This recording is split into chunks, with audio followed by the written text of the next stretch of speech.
यंदा मान्सून लांबल्यामुळे खरीपाच्या पेरण्याला विलंब झालेला आहे।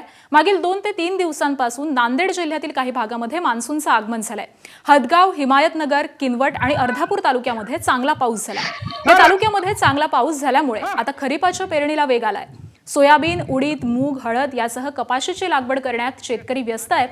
दरम्यान नांदेडमधील अनेक भागामध्ये अजूनही दमदार पाऊस झालेला नाही। त्यामुळे मोठ्या पावसाच्या प्रतीक्षेमध्ये सध्या बळीराजा असल्याचं दिसतंय। गेल्या वर्षी भरपूर पाऊस झाला होता। मिरकामध्ये पेरणी झाली होती, 7-8 तारखेला पेरणी झाली होती गेल्या वेळेस। आता या वर्षी बऱ्याच ठिकाणी पाऊस नाहीच, आणखी आमच्या इकडे तर 1-2 पाऊस झालेला आहे। खाली बरीच काही खंटी आहे, तेवढी का वर नाही, तरी पण आता पाऊस पडेल या आशेनं पेरून टाकाले आम्ही। परवा एक पाऊस पडला, त्याच्या आधी एक पाऊस पडला, त्याच्यावर आम्ही थोडी वल आहे म्हणून पेरून टाकायला सोयाबीन। आता पाण्याचं काय खरं नाही, पाणी केव्हा पडतंय काय होतंय काय नाही। जवळपास अर्धापूर तालुक्याला पाणी पडलंय बघा, काल परवा इकडे आमच्या इकडे पाणी पडलंय, पाणीच नाही, पहिलाच पाणी बघा। आता उशीर केलं तर मग ते पुढे हरभरा येत नाही काय नाही। आता टायमाला पेरल्यावर काय पीक येते, बिन टायमाला म्हणल्यावर काय येणार सांगा बरं।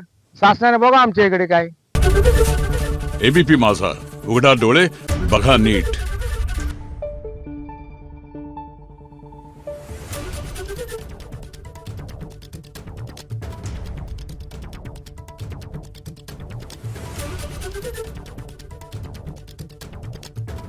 Thank you.